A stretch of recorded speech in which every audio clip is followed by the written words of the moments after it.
ರಾಜ್ಯವ್ಯಾಪಿ ಸಮಾನ ಕನಿಷ್ಠ ವೇತನ ಜಾರಿಯಾಗಲೇಬೇಕು. ರಾಜ್ಯವ್ಯಾಪಿ ವೈಜ್ಞಾನಿಕ ಕನಿಷ್ಠ ವೇತನ ಜಾರಿಯಾಗಲೇಬೇಕು. ಕರಾಳ ಕಾರ್ಮಿಕ ಸಮಿತಿಗಳ ವಾಪಸ್ಸಾಗಲಿ. ಕರಾಳ ಕಾರ್ಮಿಕ ಸಮಿತಿಗಳ ವಾಪಸ್ಸಾಗಲಿ. ಕಾರ್ಮಿಕ ಹಕ್ಕುಗಳ ಉಳಿಯಲೇಬೇಕು.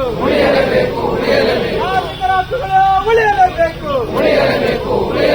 ದುಡಿಯುವ ಕೈಗಳಿಗೆ ಕೆಲಸ ಬೇಕೇ ಬೇಕು. ದುಡಿಯುವ ಕೈಗಳಿಗೆ ಕೆಲಸ ಬೇಕೇ ಬೇಕು.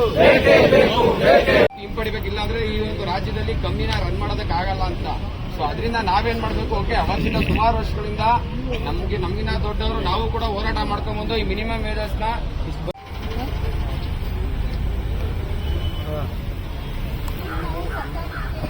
ಕೈಗೊಳ್ಬೇಕು. ಖಂಡಿತವಾಗ್ಲೂ ನಾವು ಮಾಡ್ತೀವಿ. ನಾವಷ್ಟು ನಮ್ಮ ಕಡೆಯಿಂದ ನಾವು ಭರವಸೆನ ಈಗ ತಹಸೀಲ್ದಾರ್ ಅವರ ಪರವಾಗಿ ಬಂದು ಏನು ನಮ್ಮ ಮನವಿ ಪತ್ರನ ಸ್ವೀಕರಿಸಿದ್ರ ಸಂಜಯ್ ಮೇಡಮ್ ಅವರಿಗೆ ನಮ್ಮ ದಯವಿಟ್ಟು ಯಾರು ಹೋಗ್ಬಾರ್ದು. ಈ ಕಡೆ ಬ್ಯಾಂಗ್ಳೂರವರು ಮುಂದೆ ಬರಬೇಕು ಅಂತ ಹೇಳಿ ವಿನಂತಿ. 5 ನಿಮಿಷದಲ್ಲಿ ಮುಗಿದೋಗುತ್ತೆ.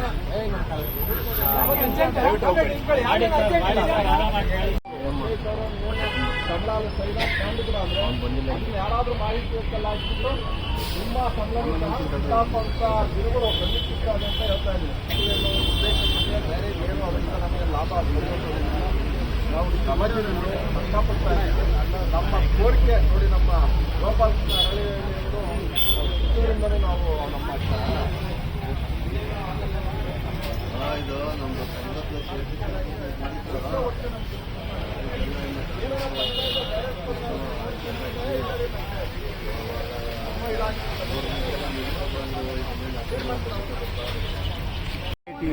ಮೊದಲನೇದಾಗಿ ಇವತ್ತು ಸಿಐಟಿಯುವಿನ ಸಂಸ್ಥಾಪನಾ ದಿನಾಚರಣೆ ಸುಮಾರು 56 ವರ್ಷಗಳ ಕಾಲ ಇವತ್ತು ಸಿಐಟಿ ಹುಟ್ಟಿನಿಂದ ಇವತ್ತಾಗಿದೆ. ಇವತ್ತು ಸಿಐಟಿ ಏನಂತ ಹೇಳಿದ್ರೆ ರಾಜ್ಯಾದ್ಯಂತ ಎಲ್ಲಾ ಜಿಲ್ಲಾ ಕೇಂದ್ರಗಳಲ್ಲಿ ವೈಜ್ಞಾನಿಕವಾಗಿರ್ತಕ್ಕಂಥ ಕನಿಷ್ಠ ಕೂಲಿ ಜಾರಿ ಆಗಬೇಕು. ಇವತ್ತು ಹೈಕೋರ್ಟ್ ಆದೇಶದಂತೆ ರಾಜ್ಯ ಸರ್ಕಾರ ಕನಿಷ್ಠ ಕೂಲಿ ಜಾರಿ ಮಾಡಿದೆ. ಇದೇ 2026 ಮೇ 22ನೇ ತಾರೀಕು ಅದು ಯಥಾವತ್ತಾಗಿ ಜಾರಿ ಆಗಬೇಕು. ಜೊತೆಗೆ ವೈಜ್ಞಾನಿಕವಾಗಿ ಏನಿವತ್ತು 10 ಕೇಂದ್ರ ಕಾರ್ಮಿಕ ಸಂಘಟನೆಗಳು ಸತತವಾದ ಪ್ರಯತ್ನದಿಂದ ಸರ್ಕಾರಕ್ಕೆ ಮತ್ತು ಕೋರ್ಟ್ ಮುಖಾಂತರ ಜಯಗಳಿಸಿ ಕನಿಷ್ಠ ಕೂಲಿ ಜಾರಿ ಆಗಬೇಕು ವೈಜ್ಞಾನಿಕವಾಗಿ ಅಂತ ಹೇಳಿದ್ರು. ಅದು ಇವತ್ತು ವೈಜ್ಞಾನಿಕವಾಗಿ ಆಗಿಲ್ಲ. ಅದು ಇನ್ನೊಂದಿಷ್ಟು ಮೇಲ್ದರ್ಜೆಗೆ ಹೋಗಬೇಕು. ಜೊತೆಗೆ ಇವತ್ತು ಸರ್ಕಾರ ಮಾಡಿರ್ತಕ್ಕಂಥ ಆದೇಶ ಸ್ವಾಗತ ಮಾಡೋದ್ರ ಜೊತೆಗೆ ಇರ್ತಕ್ಕಂಥ ನ್ಯೂನತೆಗಳು ಸರಿಪಡಿಸಿಕೊಳ್ಬೇಕು ಅಂತ ಹೇಳಿ ಇವತ್ತು ಎಲ್ಲ ಬೆಂಗಳೂರು ಗ್ರಾಮಾಂತರ ಜಿಲ್ಲಾ ಕೇಂದ್ರದಿಂದ ಹೋರಾಟ ಮಾಡ್ತೀವಿ. ಜೊತೆಗೆ ನೆಲಮಂಗಲದಲ್ಲಿ ಕೂಡ ಇವತ್ತು ಕೈಗಾರಿಕೆ ನೌಕರು ಮತ್ತು ಗ್ರಾಮ ಪಂಚಾಯತಿ ನೌಕರು ಒಟ್ಟಿಗೆ ಸೇರ್ಕೊಂಡು ಇವತ್ತು ತಹಶೀಲ್ದಾರ್ಗೆ ಮೆಮೊರಾಂಡಮ್ ಕೊಡ್ತೀವಿ. ಜೊತೆಗೆ ಇವತ್ತು ಏನಂತ ಹೇಳಿದ್ರೆ ಕೇಂದ್ರ ಸರ್ಕಾರ ಏನು ಜಾರಿಗೆ ತಂದಿದೆ 2025 ನವೆಂಬರ್ 21ನೇ ತಾರೀಕು ಅದು ಮತ್ತೆ ಇವತ್ತು ಅಧಿಸೂಚನೆ ಕೂಡ ಇದೆ 2026 ಮೇ ತಿಂಗಳಲ್ಲಿ ಜಾರಿ ಮಾಡಿದೆ. ಅದು ಸಂಪೂರ್ಣ ರದ್ದಾಗಬೇಕು. ಇಲ್ಲ ಅಂತ ಹೇಳಿದ್ರೆ ಏನಿವತ್ತು ಮತ್ತೆ 10 ಕೇಂದ್ರ ಕಾರ್ಮಿಕ ಸಂಘಟನೆಗಳಿದ್ದಾವೆ. ಮತ್ತೆ ಅದೇ ಕೇಂದ್ರ ಸರ್ಕಾರ ವಿರುದ್ಧ ಮತ್ತು ರಾಜ್ಯ ಸರ್ಕಾರ ವಿರುದ್ಧ ನಿರಂತರವಾಗಿ ಹೋರಾಟ ಮಾಡಬೇಕು ತೀರ್ಮಾನ ಮಾಡ್ತಾ ಇದೀವಿ.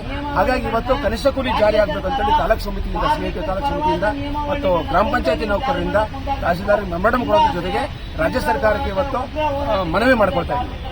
ಇವತ್ತು ಸಿಐಟಿಯು ನೇತೃತ್ವದಲ್ಲಿ ಬೃಹತ್ ಪ್ರತಿಭಟನಾ ಕಾರ್ಯಕ್ರಮ ನಡೀತಾ ಇದೆ. ಈಗಾಗಲೇ ನಿಮಗೆಲ್ಲ ಗೊತ್ತಿರೋ ಹಾಗೆ ರಾಜ್ಯ ಸರ್ಕಾರ 22ನೇ ತಾರೀಕು ಪಂಚಾಯತಿ ನೌಕರಿಗೆ ಸೇರಿದಂಗೆ ಎಲ್ಲ ನೌಕರರಿಗೆ ಕನಿಷ್ಠ ಕೂಲಿ 26,000 ಅಧಿಸೂಚನೆಯನ್ನು ಹೊರಡಿಸಿದೆ. ಆದರೆ ನಾವು ಇವತ್ತು ಈ ಒಂದು ಅಧಿಸೂಚನೆಯನ್ನು ಸ್ವಾಗತ ಮಾಡ್ತಾನೆ.